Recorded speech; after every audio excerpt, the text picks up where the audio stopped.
ওকে, শিক্ষার্থীবৃন্দ আসসালামু আলাইকুম। আজকে আমাদের টপিক ডেটা কমিউনিকেশন মাধ্যম বা ডেটা ট্রান্সমিশন মিডিয়াম। তো আমাদের আজকের টপিক আউটকামগুলো আমরা একটু দেখে আসি, আমরা সেখান থেকে কি কি শিখতে পারবো। সো আমাদের ফার্স্ট আউটকাম হচ্ছে যে আমরা অপটিক্যাল ফাইবার সম্পর্কে জানতে পারবো, আমরা কোয়াক্সিয়াল কেবল সম্পর্কে জানতে পারবো এবং আমরা টুইস্টেড কেবল সম্পর্কে জানতে পারবো। এই তিনটা মূলত হচ্ছে আমাদের ডেটা কমিউনিকেশনের ক্ষেত্রে তিনটা মিডিয়াম, যেটা হচ্ছে তার মাধ্যমের অংশ। আমরা জানি ডেটা কমিউনিকেশনের ক্ষেত্রে আমরা মাধ্যম বলেছিলাম দুই প্রকার, একটা হচ্ছে তার মাধ্যম, একটা হচ্ছে তারবিহীন মাধ্যম। অর্থাৎ একটা হচ্ছে ওয়ার্ড মিডিয়াম, যেটা আমরা নাম বলেছিলাম ওয়ার্ড মিডিয়াম। ওয়ার্ড মিডিয়াম মানে আমরা কি বলেছিলাম? আমরা বলেছিলাম হচ্ছে তার মাধ্যম। তো তার মাধ্যম বা এটাকে আমরা বলি আবার গাইডেড মিডিয়াম, অর্থাৎ যে মাধ্যমের মধ্য দিয়ে ডেটাকে একটা নির্দিষ্ট দিকে গাইড করা হয়, এটাকে আবার তুমি লিখতে পারো গাইডেড মিডিয়াম। অর্থাৎ যে মাধ্যমের ভিতর দিয়ে ডেটাকে একটা নির্দিষ্ট দিকে গাইড করে নিয়ে যাওয়া হয় তাকে বলা হয় গাইডেড মিডিয়াম। তো গাইডেড মিডিয়ামের ভিতরে নাম্বার ওয়ান যেটা ছিল সেটা হচ্ছে অপটিক্যাল ফাইবার কেবল, যেটা আমরা জানি এটা হাই স্পিড ইন্টারনেট কেবল হিসেবে অনেকে এটা চিনে। সো অপটিক্যাল ফাইবার কেবল ছিল আমাদের number one, and number two ছিল আমাদের কোঅ্যাক্সিয়াল কেবল। কোঅ্যাক্সিয়াল কেবল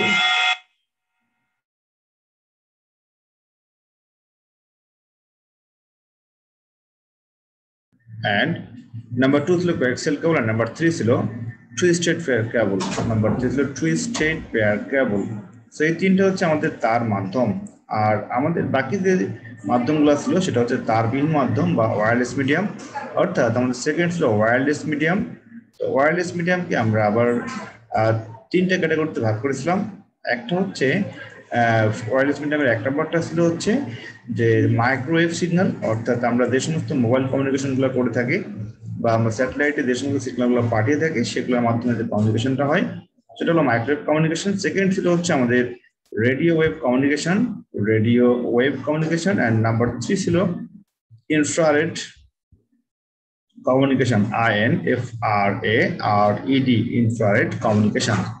তো আমরা এই মাধ্যমগুলোর ভিতর থেকে আমরা আজকে পড়বো আমাদের প্রথম যেটা অংশ আছে গাইডেড মিডিয়াম বা ওয়্যার্ড মিডিয়াম বা ফিজিক্যাল মিডিয়াম। এটাকে একটা নামে তুমি লিখতে পারো, সেটা হলো physical medium, PHYSICL, physical medium. তো ফিজিক্যাল মিডিয়াম বলতে বোঝানো হয় এটা একটা তার মাধ্যম বা একটা কেবল, যে কেবলকে হাত দিয়ে ধরা যায়, ছোঁয়া যায় এবং স্পর্শ করা যায়, অর্থাৎ একটা হার্ডওয়্যারের একটা অংশ হিসেবে এটা কল্পনা করা হয়, সেই হিসাবে এইগুলোকে বলা হয় ফিজিক্যাল মিডিয়াম। সো আমরা এখন দেখবো যে আমাদের ফিজিক্যাল মিডিয়ামের ভিতরে প্রথম যেটা আছে আমাদের অপটিক্যাল ফাইবার কেবল। সো আমরা এখন দেখে আসছি আমাদের অপটিক্যাল ফাইবার কেবলটা কিভাবে কাজ করে। নাও আমাদের প্রথম টপিক ছিল অপটিক্যাল ফাইবার কেবল।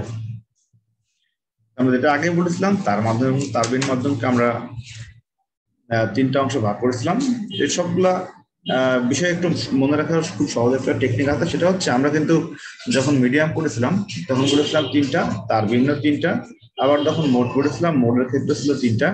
তারপরে আমরা যখন বলেছিলাম মিডিয়াম মেথডের ক্ষেত্রেও কিন্তু আমরা তিনটা বলেছিলাম, অর্থাৎ যেমন অ্যাসিনক্রোনাস, সিনক্রোনাস, আইসোক্রোনাস, সেখানেও ছিল তিনটা। আবার mode, simplex, half duplex, full duplex according to direction of data flow, সেখানেও ছিল তিনটা। আবার যদি আমরা বলি mode according to number of receiver, সেটা ইউনিকাস্ট, ব্রডকাস্ট এবং মাল্টিকাস্ট, সেখানেও ছিল তিনটা।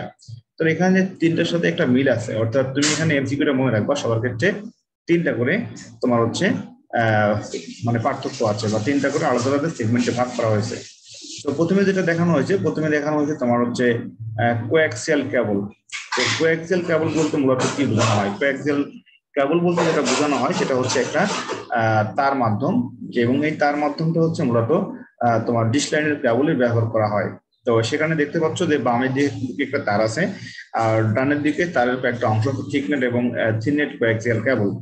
তো সেক্ষেত্রে আমাদের এই কেবলগুলো কিভাবে তৈরি করা হয় বা কেবলগুলো কিভাবে কানেকশন দেওয়া হয় সেটা আমরা পরবর্তী স্লাইডে ইনশাল্লাহ ব্যাখ্যা করব। তো এখানে দেখতে পাচ্ছ যে এই কেবলের ভিতরে কয়েকটা অংশ আছে। কয়েকটা অংশের ভিতরে যদি আমি বলি যে কেবলের ভিতরে এখানে দেখো একটা এলিমেন্টস দেওয়া আছে, সেই এলিমেন্টস গুলো কি কি দেখো। এলিমেন্টস গুলো হচ্ছে তোমার মূলত প্রথম যেটা আছে সেন্ট্রাল কপার ওয়্যার, এটা হচ্ছে আমাদের সেন্ট্রাল কপার ওয়্যার মানে কেন্দ্রীয়, এটাকে বলা হবে কেন্দ্রীয় তামার তার, তাই না? তো কেন্দ্রীয় তামার তার বলতে যেটা বোঝানো হচ্ছে যে তোমার এই তারটা আসলে হচ্ছে একটা কপার দিয়ে তৈরি করা হয়, রাইট? সেখানে কপার দিয়ে তৈরি করা হচ্ছে তারটা। তারপরে তোমার ঠিক উপরে যেটা আছে, এই যে উপরে যে লেয়ারটা আছে, এই লেয়ারটা হলো ফোমের ইনসুলেটর। এটাকে বলা হয় তোমার ফোমের আইসোলেশন। ঠিক আছে, এটা যেন ভুল না হয়, এটা হচ্ছে বলা হবে ফোমের লেয়ার বা ফোমের isolation. This is called dielectric insulator. আর আমাদের এর উপরে যে লেয়ারটি আছে সেই লেয়ারটিকে বলা হচ্ছে তোমার ফয়েল পেপার। এটাকে বলা হচ্ছে কি ফয়েল পেপার। সেটা লেয়ার নাম্বার 3। আমি যদি তোমার লেয়ারগুলোকে ভাগ করে ফেলি, নাম্বার 1টা হচ্ছে কপার ওয়্যার, যেটা সেন্টারে দেওয়া আছে। নাম্বার 2 হচ্ছে তোমার ফোমের ইনসুলেশন, এন্ড নাম্বার 3 হচ্ছে ফয়েল পেপার। আর নাম্বার 4 যেটা আছে উপরে দেখা যেটা আছে, এটাকে বলা হয় কপার মেশ। এটাকে আবার বলা হয় ব্রেডেড শিল্ড। এটাকে তুমি লিখতে পারো ব্রেডেড, BRAIDED। ব্রেডেড শিল্ড বলতে বোঝানো হচ্ছে যে একটা তোমাদের হচ্ছে একটা তারের জালি, বা অনেক সময় আমরা যে মাথার বিয়ানি করি, চুলের বিয়ানি করি, সেই বিয়ানিকে বলা হয় ব্রেডেড, তাই না? এখানে একটা শিল্ডের মতো কাজ করবে। আর উপরে যে লেয়ারটি আছে, লেয়ার নাম্বার 5, সেটা হলো আউটার জ্যাকেট। আর হচ্ছে এটাকে বলা হচ্ছে প্লাস্টিক জ্যাকেটও বলতে পারো। এই 5টা মূলত লেয়ার নিয়ে তৈরি হয় কোয়াক্সিয়াল কেবল। তো কোয়াক্সিয়াল কেবলের 5টা লেয়ারের ভিতরে কোনটার ভিতরে সিগন্যাল প্রবাহিত হবে, সেটা হলো সেন্টার যে তারটি আছে, এই তারের ভিতর দিয়ে সিগন্যালটা প্রবাহিত হবে। আর অন্যান্য যে উপাদানগুলি আছে, এই উপাদানগুলো মূলত এখানে তোমার তারকে বিভিন্ন ভাবে গাইড করবে, অর্থাৎ সিগন্যালটাকে গাইড করবে যেন মূল তারের ভিতরে, সেই জন্য মূলত এতগুলা তোমার হচ্ছে অংশগুলো ভাগ করা হয়েছে। আচ্ছা, এরপরে আসে দেখো, এরপরে স্লাইডে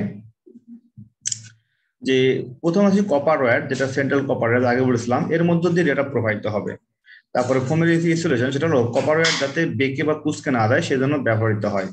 অর্থাৎ এখানে যে কপার ওয়্যারটা আছে মিডিলে, এই কপার ওয়্যারটা কিন্তু অনেক সময় কি হয়, এই কপার ওয়্যারটা অনেক সময় কিন্তু তোমার যখন তারটা টানা হয় তখন কিন্তু অনেক সময় একটু তোমার হচ্ছে কোনো উপরে কোনো বল প্রয়োগ করা হলে কিন্তু এটা সহজে বেন্ডিং হতে পারে, ভিতরে বেঁকে গেলে পরে কিন্তু তারের ভিতরে সিগন্যালটা লস হতে পারে।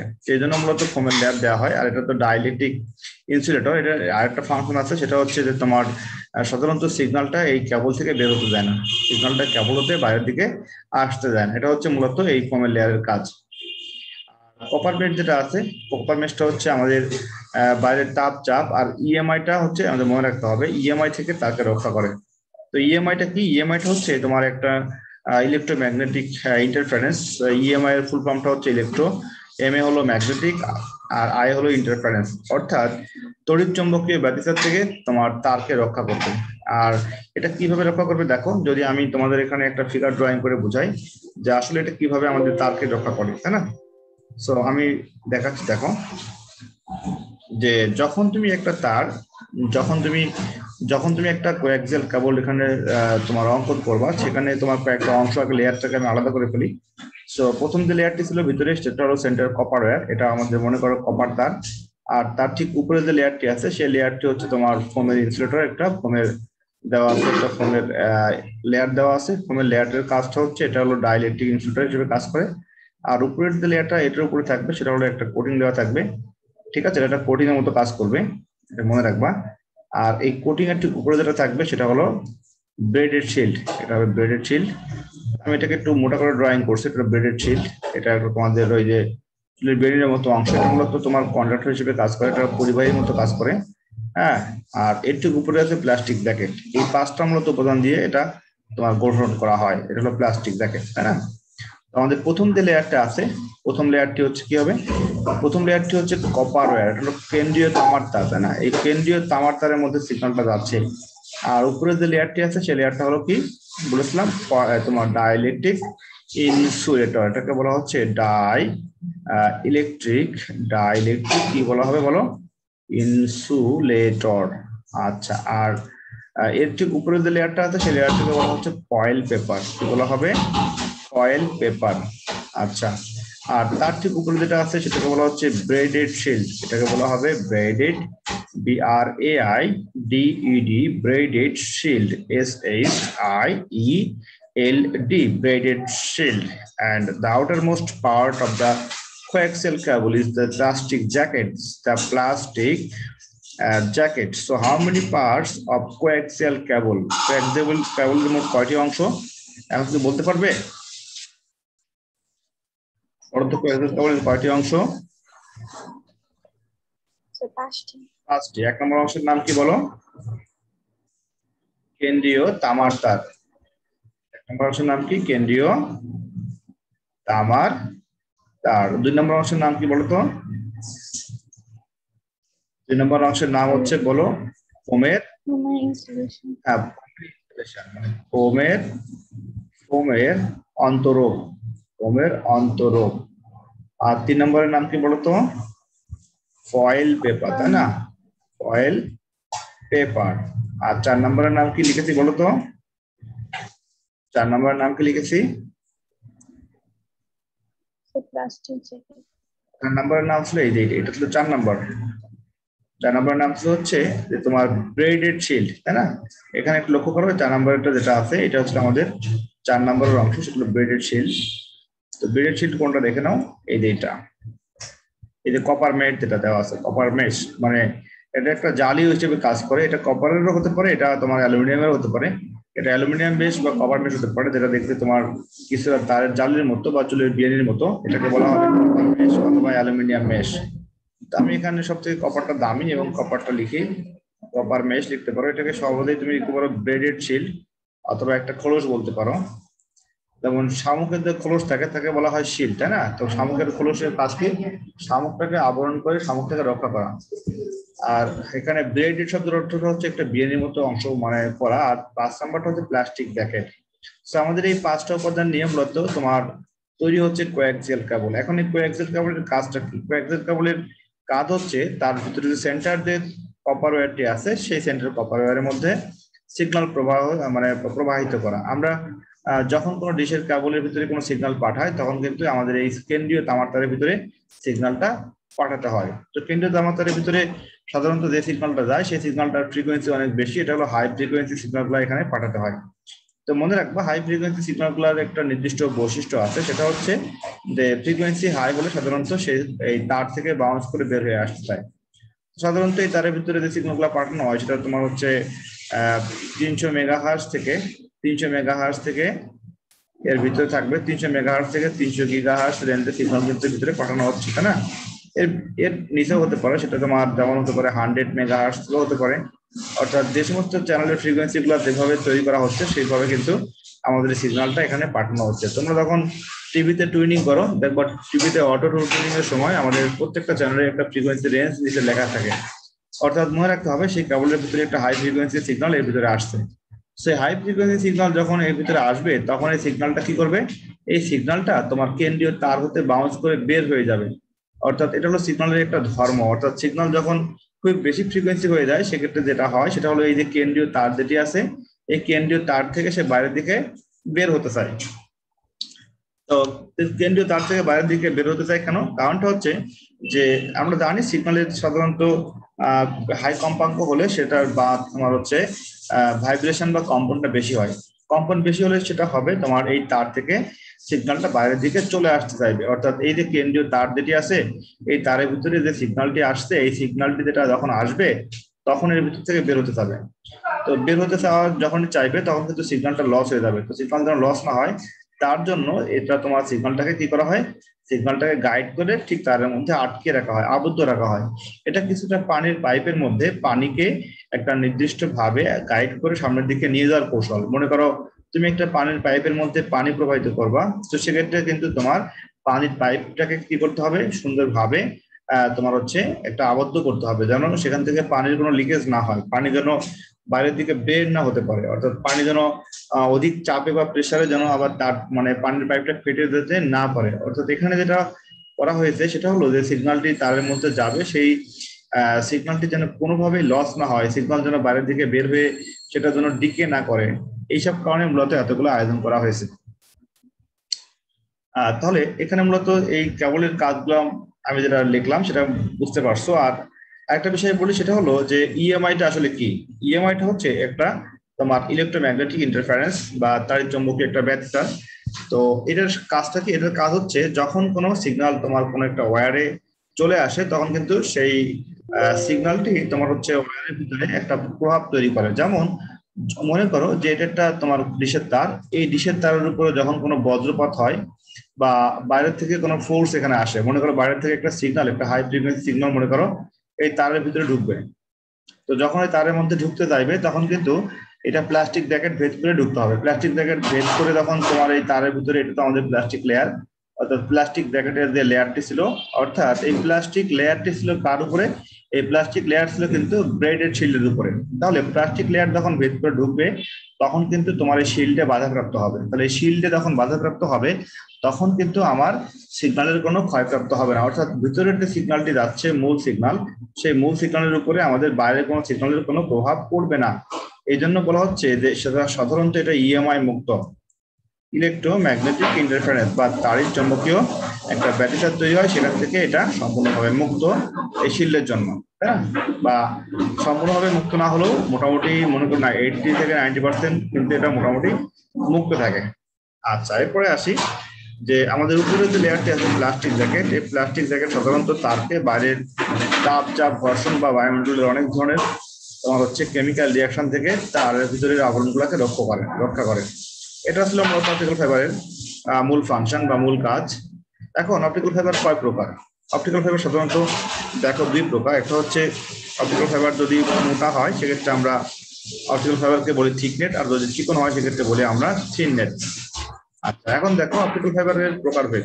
অপটিক্যাল ফাইবার প্রথমে আসে দুই প্রকার, একটা হলো থিননেট আর একটা হচ্ছে থিকনেট। যদি অপটিক্যাল ফাইবারটা আমার এর হচ্ছে মোটা একটু কম হয় তাহলে সেটাকে আমরা বলি থিননেট অপটিক্যাল ফাইবার, আর যদি একটু মোটা হয় সেক্ষেত্রে থিকনেট অপটিক্যাল ফাইবার। তো সাধারণত থিননেট যেটা কোনটা হবে? থিননেট সাধারণত যে যখন তোমার তারের ভিতরে যে সিগন্যাল যাবে ওই সিগন্যাল যদি 185 মিটার পর্যন্ত অনায়াসে কোনো বাধাপ্রাপ্ত ছাড়াই প্রবাহিত হয় তখন তাকে আমরা বলি থিননেট কোয়াক্সিয়াল কেবল।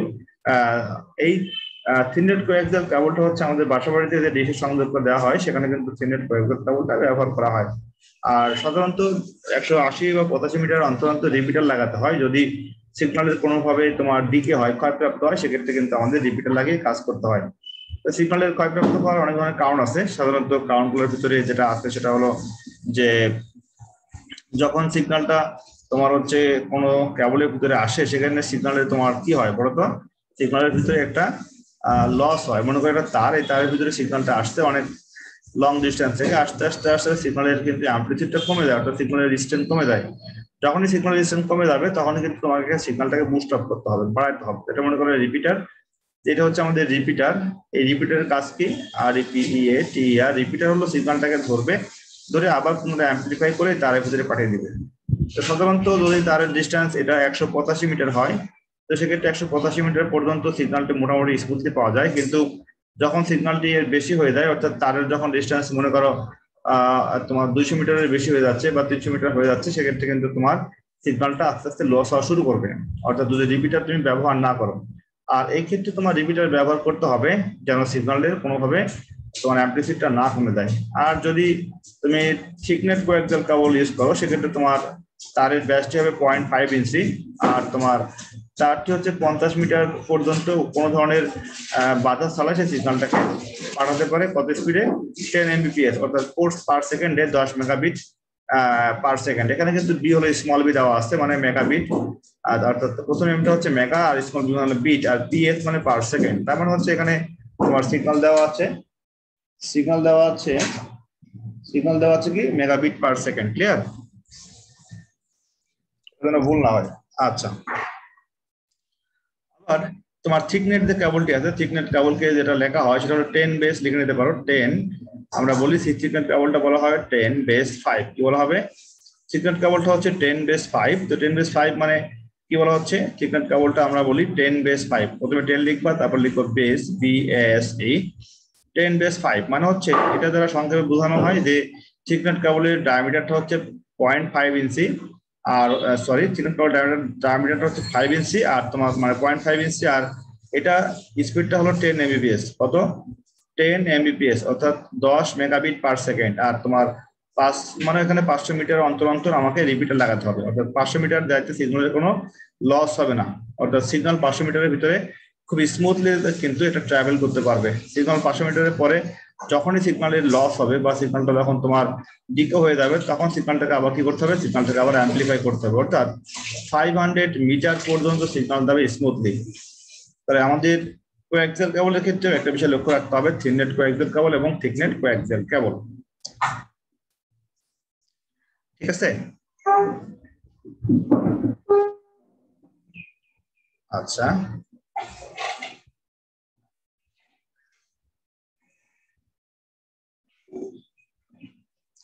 এরপরে আসি আমাদের টুইস্টেড পেয়ার কেবল, বা আমরা যেটা শুরু করছি এখন আমাদের কেবল হলো টুইস্টেড পেয়ার কেবল, ঠিক আছে। তো টুইস্টেড পেয়ার কেবল মোটামুটি সবাই তোমরা দেখেছো। টুইস্টেড পেয়ার কেবলটা হচ্ছে আমাদের সাধারণত বাসা বাড়িতে যে ওয়াইফাই সংযোগটা দেওয়া হয়, সেই ওয়াইফাই সংযোগ দেওয়ার সময় কিন্তু আমরা সহজে টুইস্টেড পেয়ার কেবলের মাধ্যমে সিগন্যালটা পাঠাতে পারি। তো টুইস্টেড পেয়ার কেবলের কাজটা কি? এর কাজ হচ্ছে সাধারণত 10 মেগাবিট পার সেকেন্ড স্পিডে তোমার সিগন্যালটাকে কেবলের ভিতরে পাঠিয়ে দেওয়া হয়। সাধারণত এটা তোমার ওই যে ডিশ লাইনের ক্ষেত্রে হচ্ছে তোমার আইএসপি বা ইন্টারনেট সার্ভিস প্রোভাইডার যারা আছে তারা তাদের হচ্ছে এক নির্দিষ্ট সেন্ট্রাল হাব বা সুইচ থেকে তোমার বাসা বাড়িতে সাধারণত ওয়াইফাই এর ক্ষেত্রে একটা সিগন্যাল দিয়ে থাকে। আর এই কেবলটা সাধারণত দুই প্রকার, একটা হচ্ছে তোমার এসটিপি এবং ইউটিপি। যদি এসটিপি কেবল হয় সেক্ষেত্রে শিল্ডেড টুইস্টেড পেয়ার আমরা জানি, এসটিপি মানে হচ্ছে শিল্ডেড টুইস্টেড পেয়ার। আর যদি কেবলটা ইউটিপি হয় সেক্ষেত্রে সেটা হবে আনশিল্ড টুইস্টেড পেয়ার কেবল। তো শিল্ড কোনটা আর আনশিল্ড কোনটা? শিল্ড বলতে দেখো বোঝানো যাচ্ছে যে তোমার এক্সট্রা একটা লেয়ার দেওয়া আছে অতিরিক্ত, তাই না? এটাকে বলা হবে এসটিপি কেবল, মানে শিল্ডেড টুইস্টেড পেয়ার কেবল। এই যে লেয়ারটা দেওয়া আছে এই লেয়ারটা হচ্ছে একটা এক্সট্রা লেয়ার, আর এখানে কোনো এক্সট্রা লেয়ার দেওয়া নাই, তার মানে এটা হচ্ছে আনশিল্ড টুইস্টেড পেয়ার কেবল। তো শিল্ডেড টুইস্টেড পেয়ার কেবলের বৈশিষ্ট্য কি এবং আনশিল্ড টুইস্টেড পেয়ার কেবলের বৈশিষ্ট্য কি?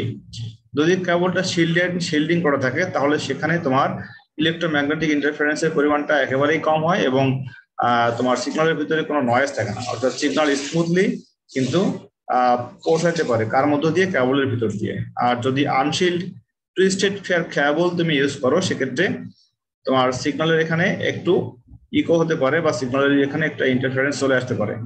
এখন আসি কেন তারকে টুইস্ট করা হয়। প্রথম শর্ত হচ্ছে যে আমরা জানি যে দুইটা তার যখন পাশাপাশি কারেন্ট ক্যারি করে তখন তারের পাশে একটা ম্যাগনেটিক ফিল্ড তৈরি হয়। এটা মনে করে একটা তার, এটা একটা তার, দুইটার ক্ষেত্রে যে ম্যাগনেটিক ফিল্ড যখন তৈরি হচ্ছে, এই চৌম্বক ক্ষেত্র যখন তৈরি হয় তখন দুইটা তার একে অপরকে হয় তোমার নিজের দিকে টানবে অথবা দুইটা তার একে অপরকে নিজের দিকে বিকর্ষণ করবে। তো সাধারণত কখন টান দেয় বা কখন বিকর্ষণ করে সেটা একটু দেখে আসি। যখন সাধারণত তারের ভিতরে যখন তোমার ইলেকট্রিসিটি ফ্লো হয় অপোজিট ডিরেকশনে তখন দুইটা তার একে অপরকে নিজের দিকে টান দেয়। এই যে টান দেওয়ার ফলে যে বলটা তৈরি হয় এটাকে বলা হয় তোমার তোমার হচ্ছে একটা আকর্ষণ বল। এখন এই যে আকর্ষণ বলের কারণে যেটা হয় সেটা হচ্ছে তারের ভিতরে একটা চৌম্বক ক্ষেত্রের প্রভাব বিদ্যমান থাকে, অর্থাৎ প্রথম তারের ভিতরে একটা চৌম্বক ক্ষেত্র থাকে, সেকেন্ড তারের মধ্যে একটা চৌম্বক ক্ষেত্র তৈরি হয়। এই যে চৌম্বক ক্ষেত্র তৈরি হলো এই চৌম্বক ক্ষেত্রের প্রভাব সাধারণত উভয় তারের মধ্যে কিন্তু বিদ্যমান থাকে। চৌম্বক ক্ষেত্রের প্রভাব যে তারের মধ্যে বিদ্যমান থাকে এই প্রভাবটাকে বলা হয় তোমার ইএমআই বা ইলেকট্রোম্যাগনেটিক ইন্টারফারেন্স। এটাকে মনে রাখবা, যেটা হলো একটা প্রভাব যেটাকে বলছি আমরা ইএমআই বা ইলেকট্রোম্যাগনেটিক ইন্টারফারেন্স। তো সাধারণত যখন কোনো তারকে তুমি টুইস্ট করবা, অর্থাৎ যখন তারটা স্ট্রেট লাইনে না থেকে তোমার একটা নির্দিষ্ট ভাবে টুইস্ট করে দিচ্ছ এইভাবে, অর্থাৎ যখন তুমি ডিএনএ এর মতো করে পেঁচিয়ে দিচ্ছ তখন কিন্তু তোমার তারের ভিতরে ইএমআইটা কমে যাচ্ছে। ইএমআই কমে গেলে যেটা হবে সেটা হলো সিগন্যালের ক্রস টক, CROSS ক্রস টক, TALK ক্রস টক তখন কমে যাবে। অর্থাৎ ক্রস টকটা হচ্ছে যে একটা সিগন্যালের প্রভাব যখন অপর কোনো সিগন্যালে চলে যায় তখন এক ধরনের নয়েজ তৈরি হয়, এটাকে বলা হয় ক্রস টক। তো ক্রস টক যদি কম হয় সেক্ষেত্রে কি হবে? সেক্ষেত্রে সিগন্যালের খুব সুন্দরভাবে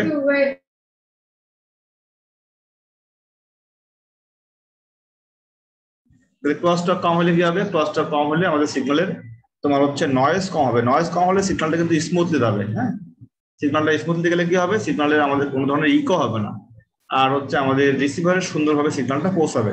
এই জন্য মূলত তারকে টুইস্ট করা হয়, ঠিক আছে? আমরা যে অনেক সময় মিস্টার টুইস্ট খাইছো না, মিস্টার টুইস্ট দেখবে এরকম টুইস্ট করা হয়, পেছনে থাকে, তাহলে এখানে তারকে মূলত টুইস্ট করা আছে, তাই না? এখন আসি, দেখো যদি ইউটিপি হয় মানে আনশিল্ড টুইস্টেড পেয়ার কেবল হয় সেক্ষেত্রে কি হবে, আর যদি এসটিপি কেবল হয় সেক্ষেত্রে কি হবে? যদি ইউটিপি কেবল হয় সেক্ষেত্রে তারের ব্যান্ডউইথ হবে 10 Mbps বা 10 মেগাবিট পার সেকেন্ড, আর সেখানে তোমার 155 মিটার ছাড়াই মানে রিপিটার ছাড়াই তোমাকে এখানে চার্জের করবে সিগন্যাল, ঠিক আছে? হতে পারে, তবে বাস্তবে সাধারণত 100 মিটারের মধ্যে সাধারণত সিগন্যালের কোনো বাধা থাকে না। এখানে বাধা বলতে আমরা যেটা বলি সিগন্যাল অ্যাটেনুয়েশন। দেখো লেখা আছে অ্যাটেনুয়েশন শব্দের অর্থ হবে, আমরা সাধারণত সিগন্যালের ক্ষেত্রে একটা টার্ম ইউজ করি সেটা হলো অ্যাটেনুয়েশন। যেমন মনে করো তুমি রাস্তায় যাওয়ার সময় অনেক ধরনের হচ্ছে গাড়ি যানবাহন বা মানুষের সাথে কিন্তু ধাক্কা লেগে তোমার সিগন্যালের ইফেক্টটা কমে যেতে পারে, অর্থাৎ তুমি কিন্তু সহজেই কিন্তু এটাকে তোমার সিগন্যালটা হচ্ছে এই লস হতে পারে, এই জন্য সাধারণত অ্যাটেনুয়েশনটা হয়, কাজ করে। ঠিক আছে, তো আজকে যতটুকু পড়িয়েছি আমরা ইনশাল্লাহ আগামী লেকচারে আমরা বাকি কেবলের ক্ষেত্রে আমাদের অপটিক্যাল ফাইবার কেবলের যে ক্লাসিফিকেশনটা আছে বা অপটিক্যাল ফাইবার কেবল কিভাবে কাজ করে সেই বিষয় নিয়ে ইনশাল্লাহ আলোচনা করব। তো সেই পর্যন্ত ভালো থেকো, আল্লাহ হাফেজ।